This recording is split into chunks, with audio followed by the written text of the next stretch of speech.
Hello, everybody, subscribers and viewers of the Amber YouTube channel. We are back with Amber Talk, the vidcast. Yeah, we haven't done many of these, but the plan is we've got some new guys on board now. So the plan is we are going to do more of them. So let me introduce them. So we got Jamie. Jamie, put your hand up. Hello. There we go. There's Jamie. And then Keiron, put your hand up. Hello. Top man. And obviously you all know Ollie already.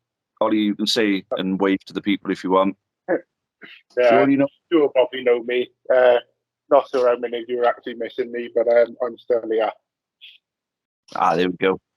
So it's a great time to actually do this video because this is the aftermath of the AGM, which has kicked up a major fuss online. So I know Ollie and myself were there. So Jamie and Keiron, you guys weren't in attendance, were you?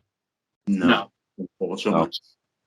So I take it you guys have heard a lot of crap. So tell me the worst of the crap that you've picked up from it.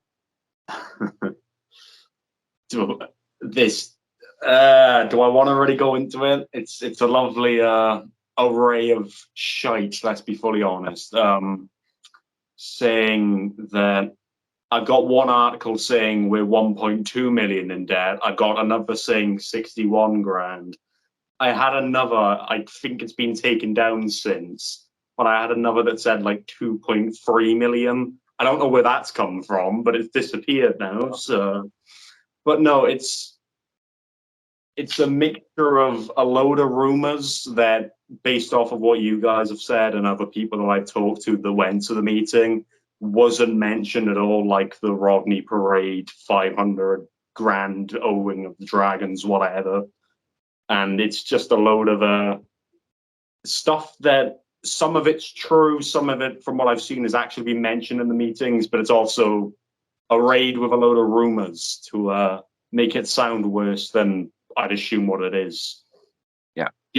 I think with the addition of the new sleeve sponsors as well for the county, because of like EFL approval, this is going to help our financial status a bit more now. Mm-hmm. Like obviously if you get like GLC or Dragon taxis, for example, in there, they're going to obviously be paying a bit to maybe get their logo on our shirt. Oh, exactly, yeah. I mean, you know, we've been quite lucky at County where we've attracted some good sponsors in the past. I mean, initially we had 32 Red when we first got to the Football League. Before that, Acorn Recruitment had, you know, been loyal to the club. We had Mr. Tom, as you might remember, for quite some time. I remember that one. Well, we had Paddy Power do their no sponsor shirt for a season. But I think, but I'm happy with, you know, obviously having the likes of Pure Vans and, you know, more local, you know, businesses, because obviously with Newport County you got that local feel, local businesses. You know, I'm quite, you know, very much a fan of that kind of thing. Splitting up the shirts so local businesses can afford to put their logos on the shirts. But it's an interesting thing that you say there, Jamie, about you know, being able to attract more sponsors. Now, I speak to people, and apparently, although it may appear that we're attracting a lot of sponsors through our commercial team, we're not doing as good as we possibly could, because certain incomes around commercial during last night, we were put as 24th. Yeah. 24th in League Two. That's nuts. Yeah.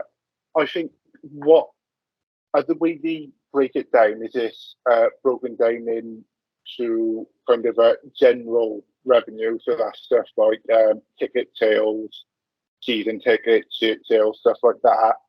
And then you have kind of extra revenue, so stuff like the cup runs, the sponsorship to hospitality. And as I said, we were 24th out of obviously 24 clubs in both of those aspects. So financially, when it comes to kind of commercial revenue and all that package stuff, we are the worst in the league. There's no real way we can sugarcoat that. I mean, one of the things to point out as well, we were given some good information on, is how our debt levels and loss levels compared of that to other clubs in our division as well.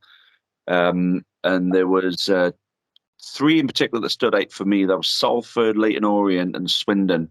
I believe Swindon were operating at losses of around about 7 million. Yeah. I think it registered that Leyton Orient were in £10 million worth of debt. City were in about £12.5 million worth of debt. Forest Green, during their promotion season, they operated on a £6 million a year loss. So 61k is a mere drop in the ocean in comparison to what some of them numbers are that some of our rivals are suffering with at the moment. So people seem to think we're in a bad position financially. What it was, this 1.2 million, and why it's reared its ugly head now, is that the finances that were projected at the last AGM made it look like we had broken even that season. When Nick Igo, this financial expert, came in and redid the numbers himself, it turned out that we'd actually lost about 1.2 million that season, and that was the full-on COVID season. That was we had no fans there for the full season. Well, not until the playoffs, at least, anyway. It's interesting that you touched on the Leyton Orient debts then. Like, obviously, they were driven into the dirt with Bichetti, the former owner. Like, they got relegated, I think, the season after we completed the Great Escape. And it really... in that season. Yeah, it really killed their hands. And, like, I was watching a few videos about it a couple of years ago, I remember. And it was really sad to see because, like, obviously, they'd been through what we'd been through in sort of like the 1980s. And yeah, it was really sad to see. Yeah, I mean, thankfully for them, they didn't have to lose their club. Exactly. Obviously, with us, we went out of business in '89, lost a big, an entire generation of supporters. I didn't even realise Newport had a team until I turned like 15, 16 and seen it on Soccer Saturday. Newport, what? I'd heard all the stories of county before, but I didn't realise we had another professional team in the English League Pyramid again. Impressive. It is. Now, a lot of our fans are quite knee-jerk in these situations. A lot of them, I wouldn't call them overreacting because that would be unfair to them. A lot of them are very vigilant over our financial situation because a lot of them, the older ones, had to live through losing the club in 1989. Especially like my granddad and my dad. They were like massive supporters. They used to get a lift. My granddad tells me stories every time I go over his house that he always used to have like lifts off Johnny Aldridge to the ground because like he'd know him really well. And it was like amazing it's amazing to hear these stories like of the club of the past that we had and how like sort of close the players were to our fans like they are today. Mm-hmm. Yeah, it's one of the things that makes it a bit more magical to support a club in the lower leagues because you do have a better connection. Because unfortunately, when you go up to the higher leagues, the players, because of the attention around them, they have to get sort of shielded and segregated from the supporters. I mean, you never know what kind of whack jobs there are out there. So if you allow them to get too close to these supporters, you don't know what's going to happen. But so I understand for security reasons, but it's a bit of a shame that they're shielded away from fans. Where at our level, I mean, I get to know players quite a lot. I was friendly with Matty Dolan while he was here. He was living just around the corner over there from where I am right now. So me and Matty got pretty friendly. I've been friendly with Scott Bennett and Mickey the whole time they've been at the club. Joe Day as well. It's great, that we can have these connections with these players, So, I suppose we can be a bit of an envy to these bigger clubs sometimes, which is why a club like ours means so much to our supporters and why a situation like 1989 can simply never happen again. Exactly. It would have broken my heart just to lose our Football League status, but to lose the club altogether, I can't even bear thinking about that, to be fair. No. I generally think I can't think of a day where I'm not heading to Rodney Parade on a Saturday and just enjoying myself and just having a laugh with a couple of my mates and my girlfriend. Because I've got my girlfriend involved in the county. Obviously, since my first game, I've got my granddad back in towards the club. He's now a season ticket holder at the age of 81. He's been a massive county fan ever since. So it's been a really cool ride for me as a county fan. Yeah, well, me and Leanne met at the county. We're married now. We got a house together. We met at the county. I mean, guys, have you got similar experiences that you can share? Of your connections with the club. Mine started a lot more recently, as recent as the season just gone. First game I went to with Tranmere at Rodney Parade. At that point, I was on my media course, had no idea what I wanted to do in terms of where I want. I knew I wanted media, but I didn't know what I wanted. I fell out of love with football in pretty much every department. I check Premier League every now and again. But I went to the game. It was 2-1. We ended up winning. Mickey came up and gave all the fans around me included, photos and just a little talk and whatever. And realistically, from there, I've been diehard and kind of just found. I hate the word diehard. First of all, that's not a thing for me. But anyway, you use that, mate. You can definitely. Yeah, I guess I'll use it, but not supporting for as long. There's people that I know that have went for longer, but irregardless, it's found me a future that I want to go into, lower league football, whether it be with Newport in one day, whether it be with any other kind of just football club. I found that new love for not only football, but I found what I want to dedicate pretty much the rest of my life to. Yeah. That's great. I like that. Yeah. You sort of got into it with me as well, because I sort of mentioned the county before, the sort of college course last year when you came in and just started speaking to me about football. We sort of got into a beefy argument about Liverpool, Everton, our two clubs outside of county, and then I mentioned that I support the county, and you just went, "That's kind of cool, to be fair, that you support a lower league club as well as your main club." Because I always knew that Newport were a thing.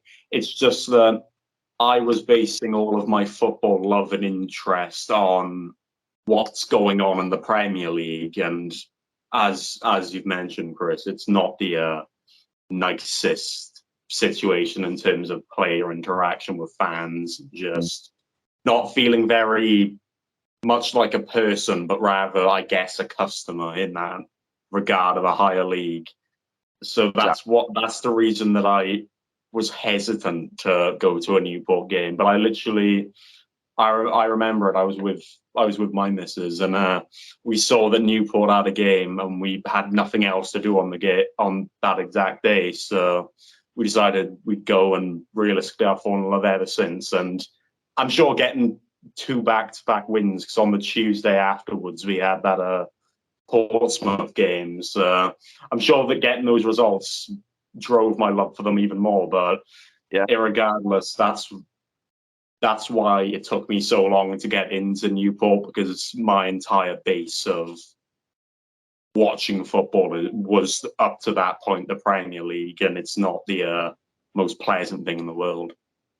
Oh, I mean, it's good quality football. It can be quite captivating at times, but look, at the end of the day, there's nothing quite like being around your own people, from Newport and the surrounding area, together as a community, supporting your local team together. There's nothing quite like that. I mean, you got the Liverpool and support Everton, or if I go into Anfield and support Liverpool, I'm a tourist to them. I'm not one of them. I'm not a Scouser. You're not a Scouser.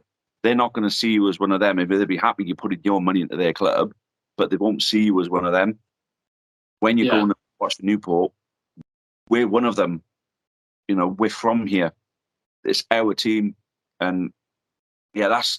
It sounds like you got the bug from that one game. It only takes one game to get the bug, and if you want to start going on it, the fact is you're getting involved.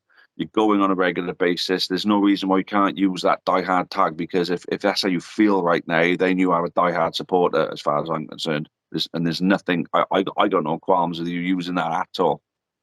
I'm gonna have to sort of change my point of view now, because I've just realised my phone battery's nearly dead.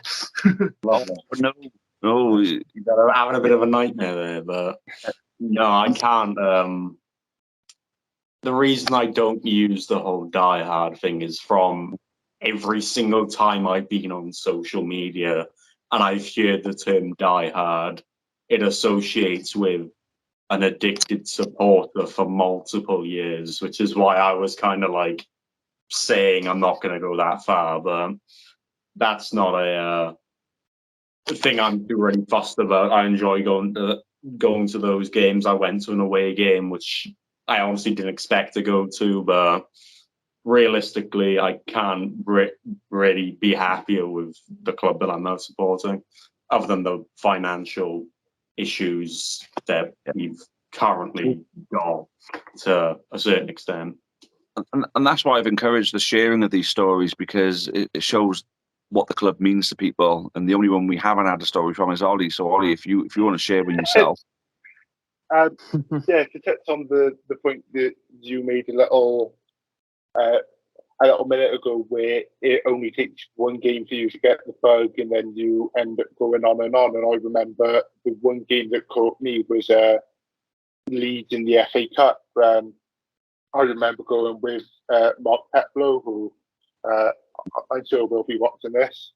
It's not like you get too much, but I remember going with him and watching the Leeds match, and obviously people will know what a magical day that was, and led on to us playing Spurs twice. And then ever since then, I've been season ticket holder. I think I'm now going into my 6th season as a season ticket holder with the club. So yeah, it only takes one game for you to get the bug and to start supporting the club, but once you're in, you're not getting out. The one game that I caught the bug off was the 1-1 draw against Colchester back in 2017. I think Josh Labadie got sent off that day, and Josh Sheehan scored a lovely goal that day. I think the whole kind of experience, isn't it? What's that? Ollie, what would you say there, mate? That's probably the Formula One kind of experience, isn't it? Seeing Josh Labadie get sent off and Josh Sheehan score a goal. Yeah. No, but so that's the point. I mean, 4 different, but at the same time, very. I'm trying to think of the right word. Very, very, very different, but at the same time, very similar stories. All about getting the bug and developing the love for the club, and it demonstrates to people what the club means to them, which is why 1989 can never happen again.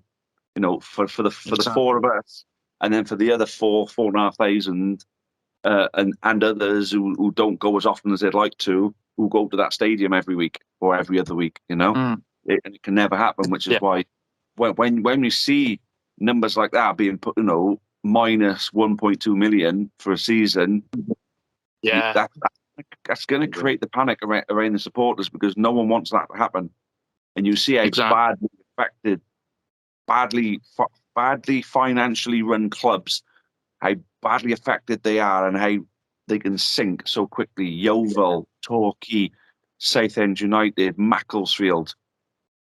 Bury. We don't want to be the next one of them, Yeah, I mean, I think as well, the added worry onto the financial situation is because we're a fan-owned club with supporters-owned, so it's definitely the fact that we're not going to put in as much money because we haven't got rich owners, whatever, which is something that I'm not going to say every team in the league has, because I'm not going to say, but it's definitely a majority that have that kind of, those owners that they can not necessarily back on, but they have that kind of added reassurance that they have most likely a chance of rejuvenating whatever losses they make. Us saying we've lost 1.2 million or whatever else I've read, just a lot of random numbers that are really high for the league we're in. Because we're a fan-owned club, we don't have the real facilities to revert that, unfortunately. So to see that figure is entirely understandably worrying, even though it might not be as big in comparison to other teams in the league. So every club in League Two runs on a deficit, believe it or not. Every single one. Now, you might get investment or cup runs or a big sponsorship deal that may cover up that deficit, but every single team in the Football League will run on a deficit except for Premier League, because the money's too ridiculous for them to not make some kind of profit, which is why, so many of these owners want to own Premier League clubs. And it's why they play their millions into their clubs to get them promoted into the Premier League. But at our level, the average deficit is around about 300 to 350k a season. Mm-hmm. Now, 1.2 million, understandable to a degree as we were going through COVID. So a lot of our income streams would have been exhausted, although we would have gotten grants. But unfortunately, the grants weren't enough. Can't say anything else about the running of the club because we don't know much about how the club was run at that point. Mm-hmm. Well, one of the things that was mentioned last night, Ollie, you'll remember, was part of the plan to review and I wouldn't rectify the situation there with the finances was looking at adopting the hybrid model that we voted for about 2 to 3 years ago, or look for outside investment. And they're going to call another trust meeting to discuss that and possibly put something to a vote. Yeah, I think it was Sean Johnson who mentioned this, but it's sort of the next step is, as you mentioned, this meeting happening at some point after the next AGM for the Newport County Limited Company, which is on the 29th, I believe. But at some point before 23-24, there'll be another trust meeting, and we essentially look at our options. Do we want the trust to carry on as it is? Do we want external investment? Are we looking at the hybrid model where you keep the trust and the membership, but you kind of supplement that with some funding? So we have got options, and it's all about finding what works best for the club. Mm-hmm. Now, I was tempted to put my hand up last night and take the microphone and put it to the board and basically say, look, you've done your bit now. In your honest opinion, don't you think it's time to hand the reins over? Do you not think it's time to step aside? Is that somebody who can run this football club properly, get involved? I didn't ask that question because I felt the poor buggers got such a beating from everybody else during the night, and it was quite painful to watch at times. Got to be fair, and I thought some of them were going to cry at one point, but I probably would have if I was in their position. I'm not going to lie, but what do you guys think? Because me personally, the hybrid model would be nice because we would still have a stake in the club as a supporters trust, but I would be happy at this particular moment if the trust sold its entire stake to someone, as long as they were properly vetted and their heart was in it. I would be happy enough for the club to sell up, or for the trust to sell up completely right now. I reckon if it's someone like John Pratt, who's like a proper Newport fan, obviously he's based in America now and like invested in stocks and everything, we should like consider selling all our sales, and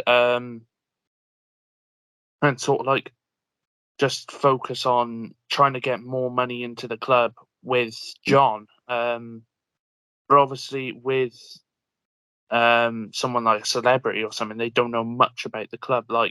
Like Ryan Reynolds with Wrexham, he didn't know much about Wrexham. He only bought the club because a family member was from there or something like that. So that's my view on it. Okay. I think it's important to remember kind of scenarios like what's happened with Les Cadden and, money running out and the trust having to step in. I think it's always important to keep some element of control in regards to the ownership. So personally, for me, trust the hybrid model is the only way forward, but I think it's somewhat of a hard kind of stance to take without knowing who would come forward and what kind of financial backing they've got, but also what the sustainability is like.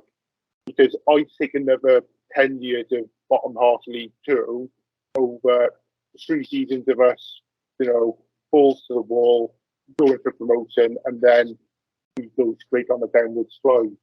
I think another thing that's important to mention is the board seem to have some sort of process in place of approaching potential investors in a professional capacity, but that's something that they won't undertake until they have a clear mandate from the trust members that, yes, we do want some external investment in the club. So I think a lot of people criticising the board, saying that nothing's happening behind the scenes. It essentially comes down to what the trust wants, and that's why we have these meetings, for the trust to tell the board, look, we want this or we want that, or we're happy as we are. Yeah, I mean, I think, they very much put out that they were open to exploring what the fans want, and it's the first time that I've ever heard them speak like that, to be honest with you, since they took over. Now, there's an individual who wasn't there last night. That's because he's no longer a member of the board, who pretty much used to run the show by the seams of things. Now, I've always been friendly with him. He's done a lot of good things for me, so I don't want to rubbish him. But when Gavin Foxall was the chairman, there was things like, you'd go to these meetings and you'd be handed out a piece of paper with FAQs, and it would answer questions that they were expecting people to ask. And Sean Johnson admitted to me last night that he didn't like that, because he thinks if a fan's got a question, they should ask it and get an honest answer for it. They shouldn't just be provided with answers before the meeting's even started. Yeah. Because there's a way of asking a question and there's a way of demanding an answer. And a lot of the answers on these old FAQs were a bit, like smoke mirrors, Yeah, and I think credit does have to be given mostly to Sean Hallmarks and Nick Igo, as he was the main three who was stood up and answering the questions, but also to an extent the rest of the board. Pete Madigan, Joe Trocco was also there. They did answer every question, and the meeting didn't end until everyone felt like their questions was answered. So there was definitely a kind of welcomed transparency.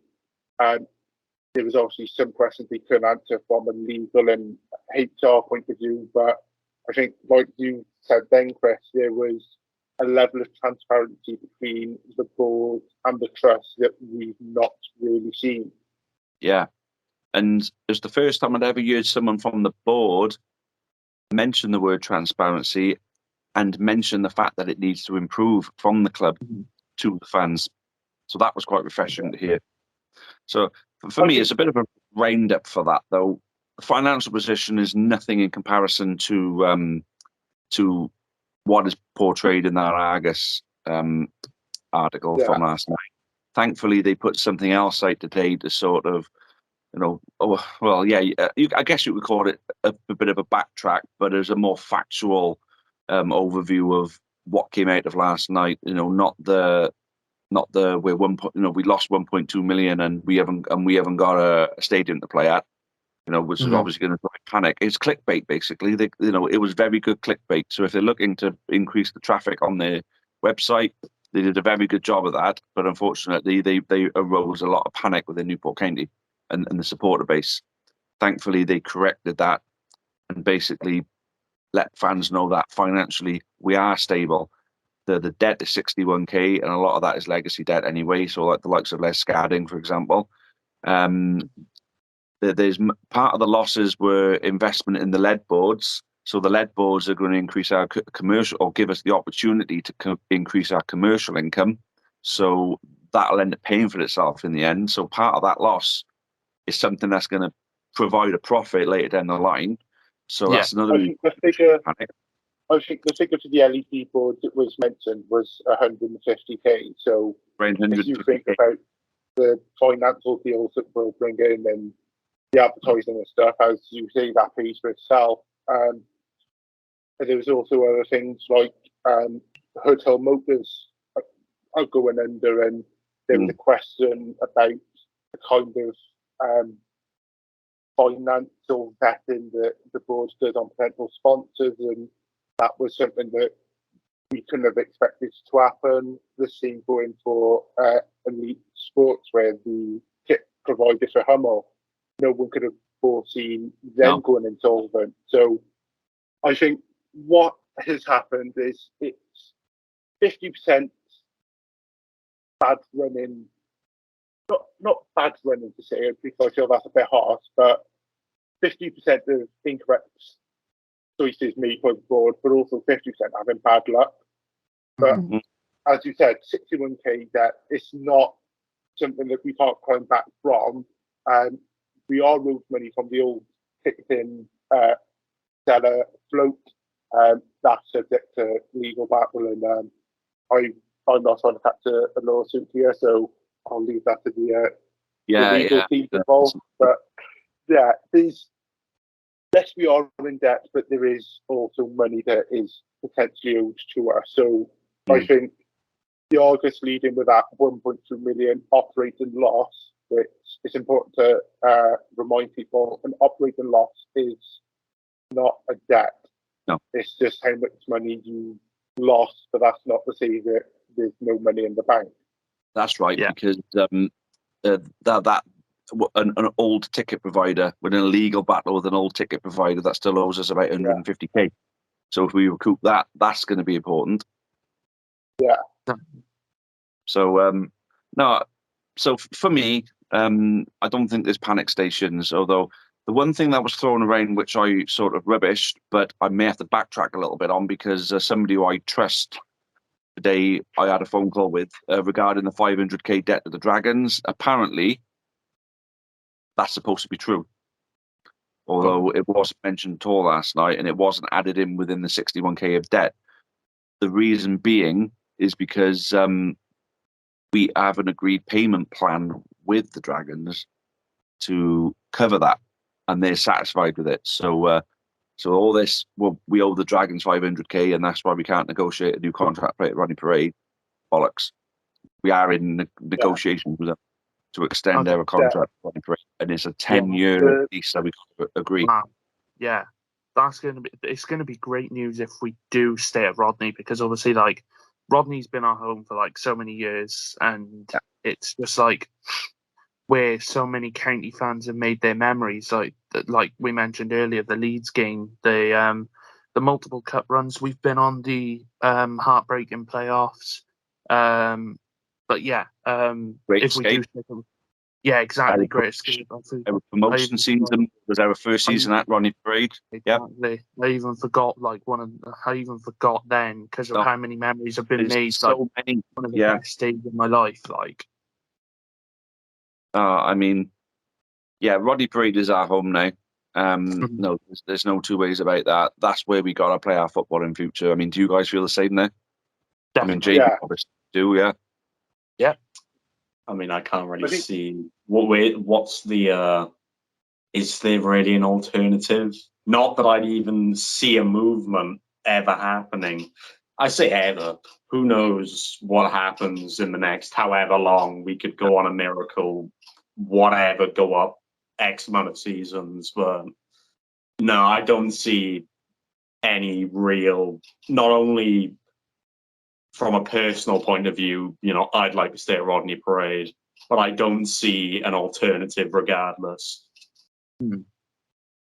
I mean, that's great. I think That it's the words that you used then was, you never know what's going to happen. Isn't that what's really great about football? Is that you never know. I mean, exactly. A lot of people saying, "Oh, we're going to be lucky to stay up this season now, because our budget's going to be that low." But during COVID, it was the smaller clubs with the lower incomes who we thought it was going to hit the hardest. And who beat us in the playoff final to go up? One of the smallest clubs in the division, or if not smallest club in the division. I think it was the pandemic season as well. Bolton started struggling, and look where they are now. Bolton are now strong League One title contenders heading into the new season. Obviously, Sheehan signing a new deal up there is going to solidify their midfield massively. Yeah, absolutely. So I'm glad you've gone on to the point of new deals, because there's a perfect time to mention that today. Obviously, Scott Bennett signed a 1-year extension a day after Cameron Norman announced that he was leaving. So yesterday was a bad day for that reason as well. But then the news of Scott Bennett re-signing is obviously going to perk a lot of people up. What did you guys think of that news today? I mean, I've had a little talk about this on a kind of separate video there. It's very sensible that we've made this kind of a move. I think we've all accepted, and we kind of know that we're going to have one of the lowest, if not the lowest budgets in the league, to whether that be strengthen the squad, make replacements, whatever else. Bennett's been at the club since 2016. That's longer than I've supported this team. He's been being part of the Great Escape, those cup runs, the playoff runs. He knows the aura around this club and what it takes to be a player for this team. So I think it's not only is it beneficial in the way that he's a solid player still, he can definitely still play in the midfield and do a very good job. But the fact he's been at the club for so long, if we are to bring in anyone over the summer, over January, he's one of the players that can kind of give directions and be a leader in the way that he can teach people kind of how Newport works, how they play, whatever else. But no, pretty much it's a very sensible move. And I did also mention that I was kind of surprised it wasn't a 2-year extension, but I then kind of backtracked on my point as I was talking about it, saying that due to all of this financial situation, would it be sensible to offer a player that is more experienced, whatever? Not saying that he's near the end of it, but, not overly like a youngster that we know will be playing in 2-3 years' time. So giving him a longer-term deal, I wasn't sure whether saying that is a financially stable or just beneficial decision. So I think the 1 year, looking back at it, is probably the best way to go. So I think, like what you're saying about Scott there, and on that theme, if Mickey moves on, is Scott Bennett the ideal choice for captain? Yes. I was generally just about to touch on that, actually. Now that Matty Dolan sort of moved on to Hartlepool and whatever, now that he's been released, I can see Bennett being vice captain next season, alongside Mickey being captain if he does stay. But obviously, if Mickey does decide to move on or retire or whatever, I think Bennett would be the ideal choice of captain, because I think he's quite vocal in that midfield. So he's going to sort of solidify our team and hopefully keeps in the division. But obviously losing Cameron Norman as well, bringing up that fact again, even if we don't get a new right back in, it sort of gives Harrison Bright a few games next season. Obviously he's not extended his deal. Obviously he's had a deal running through for a couple of years now. And I think when we were under Flinney, I touched on this in a video as well, on my personal channel. I think under Flinney, he played a couple of good games and then he went out on loan last season. So just to get that experience in the tank for him. So I think it's going to be a good move, maybe, to get Harrison Bright into the team. Yeah. I mean, I'd like to see youngsters a little bit more involved. I mean, we haven't overly produced from the academy of late. I mean, since we had Regan Poole, Tom Owen Evans, Norman Parcell, fucking hell. Why can't I think? Keiron Parcell.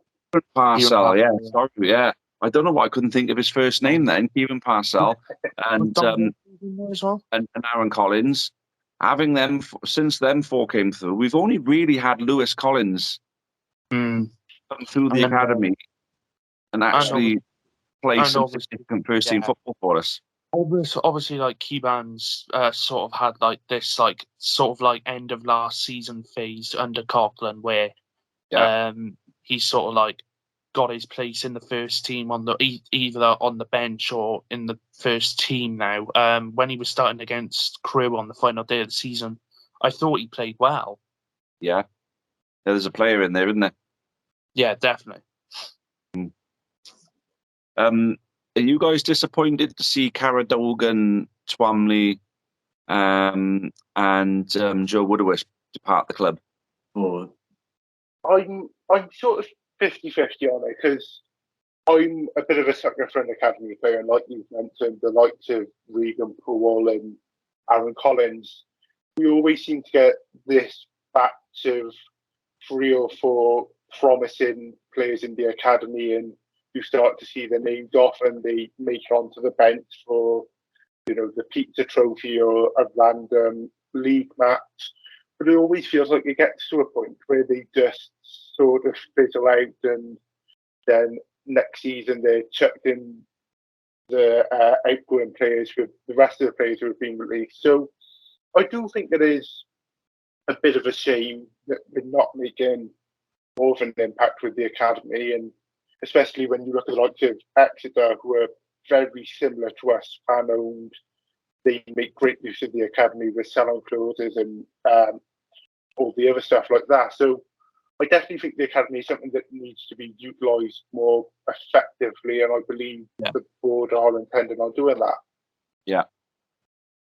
There's like a couple of good players in the academy at the moment as well. I think Noah Preston Watkins is definitely one of them. He's sort of like scores for fun in the academy as well. Tom Stokes as well. Obviously, we haven't touched on him. He seems like a very tidy player that we could possibly develop into a first-team player next year, as well as that one that we brought in from Swansea. I can't remember quite his name, but Ollie, I think, put him in his... Yeah, that one, Josh Edwards, yeah. I reckon he could definitely start next year. Sorry, Keith. You're right, man. Back to the youth players that got released.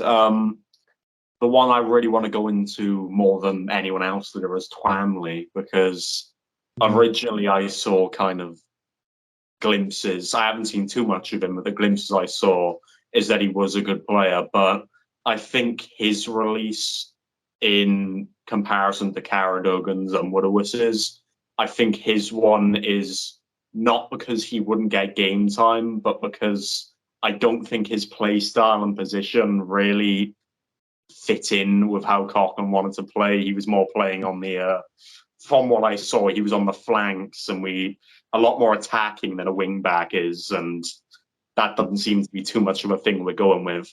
Woodowis, I think we all talked about this towards the end of last season, is that we had a extra spot on the bench because I believe Drysdale was injured. We had an extra spot and he never took that spot. I don't know if he was allowed. Was he on loan? To any other team, meaning he couldn't play? Yeah, there was Caradogan, Twamley and Woodowis had all been on loan at Pontypridd, and for some reason they couldn't play for us again after playing for them. And I know Graham Coughlin had a good moan about that in one of his interviews. That's interesting. I think it was. I would have thought something to do with the fact that they played for the academy, which is registered as a separate club to play in for the senior team. So even though they're both Newport County teams, they would have counted as the first team that they played for on the season. And I believe the EFL restricted to 2 clubs a season. So it was somewhat shafted a bit there by EFL rules. Yeah. I mean, what I think Woodowis, if he wouldn't have went out on loan, I think he could have, especially because we had Clark and Drysdale injured for quite the long portions of this season. I think he definitely could have kind of got his way around the starting 11, whether that be on the bench or whatever else. Caradogan, I don't know as much about, but as we've said, with kind of developing youth players, he was at the kind of situation where we definitely still could have developed him. If I'm not wrong, played in the midfield, kind of more centrally than on the side. So it's more of it's a position that could have worked and he could have been developed. But clearly, if he's been released, Coughlin's seen something to where he's not going to play. But I would have liked to see, especially Woodowis, get given a chance next season, because he's definitely got the qualities to potentially get himself into the first team. One thing with Woodowis, though, is it possibly maybe a bit too small for a centre-back in League Two? Because he wasn't the tallest of centre-backs, was he? I mean, he wasn't exactly tall, but I mean, do I want to bring up... I could bring up Premier League in that, what's his name? Lisandro Martinez or whatever his name is. He's a smaller centre-back that seemed to have integrated himself into the back line completely fine. But then you've got the other argument that you could say League Two is a lot less technical and a lot more physical. So not having that dominating figure at the back could have been an issue. But I think playing a 3-back that could have easily integrated to a 5-back, or it was switched back and from, I think even there, us having two more physical centre halves in Farquharson and Dimitriou, I think Woodowis, even with his lack of physicality, height, whatever, I think he still could have got into the lineup. Okay. I think it's interesting to note that, going on the point of heights of centre backs, Matty Dolan is actually shorter than Joe Woodowis, and Matty Dolan, for that one season where Flynn did play him in the back three, was arguably one of the best centre backs we've seen. So I don't think height in League Two is that much of an issue in terms of centre backs for me. Yeah. Like Keiron, you touched on like the size of centre backs then. Matty Dolan wasn't the tallest, but he could still like win the ball in the air despite his height. And talking about release players then, I think Lewis Collins going to Torquay now permanently is going to be a move that destines his career to another level. I think he's a good lad to be around. And like, I think if they do sign our other former player, Frank Nouble, again, I do think that they're going to get promoted out of National League South next year. Definitely on Olympia. If they sign Big Frank as well, you definitely Olympia money on them. They get promoted. That'll be an easy bet, I think. Definitely could be. I mean, it's been a nice little thing that I've seen a couple of debates about on social media, whatever, is that, of course, we've had Aaron and Lewis Collins, and it's the which one, in the terms of their entire career, is going to have a better one, because we can't doubt that Aaron's gone further up than Lewis at the minute, but his break to Torquay, the kind of one that does rejuvenate his career now that he doesn't have to worry about, can he fight into the Newport third team? Is he going to be able to go forward from that? I think with Aaron, when he came to our youth academy as well, and he just got into the first team, I think Wolves sort of scouted him and signed him up, didn't they? Yeah. Correct, yeah. So he got into our team, he started scoring goals, and that January transfer window, Wolves snapped him up. Yeah. It's the sort of same story with Don Jeffries, isn't it? Because like he was like starting to get into the first team, and then I think it was Brentford who snapped him up after all. Yeah. And now he's playing at Gillingham, isn't he? So yeah, think about the ones that got away. Dom Jeffries is one of them. Definitely. I think of is Christian Doige. We had the opportunity to sign him, and we didn't want him.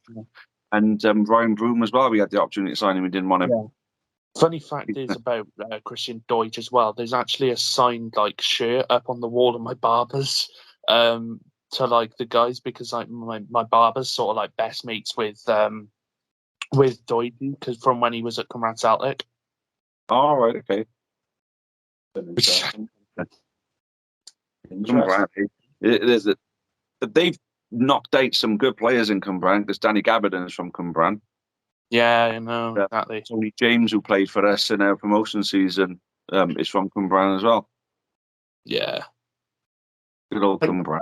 Leagues develop the Welsh leagues, whether that be in the league Cymraeg Celtic or in, or even going down the pyramid, they develop a lot of players that could be at the quality of joining Newport. I don't know whether it's going to be, but it could end up being the main thing that we kind of focus on with our transfer looks. Who knows with that, but what's his name? There was a keeper. Is his name Zach Jones? He played in a European like placement qualifier. This I have request. Is his name Zach Jones? Was I right in saying that? Jones. Yeah.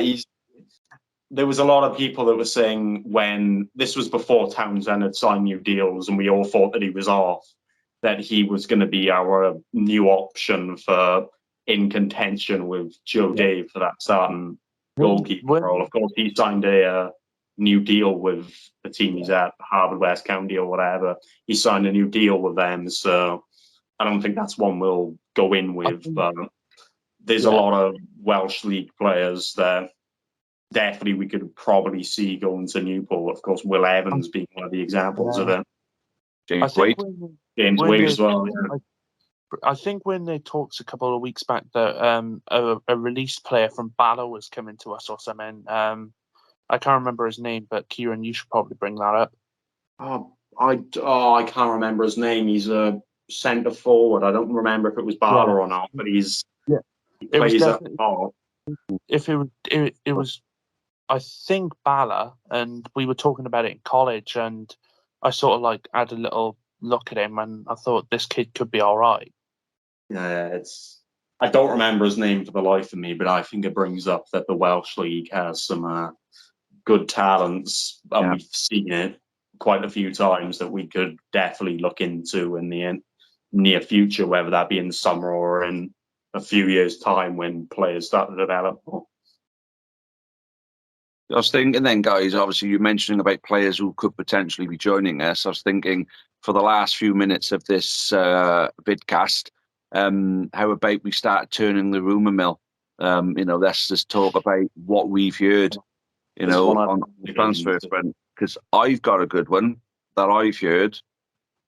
I've got a good one that isn't as much of links, but one that I feel could potentially make sense. Whether he'd join us is a different thing. I think he knows what I'm on about. He was knocking about the Swansea first team for a little while, and he got released.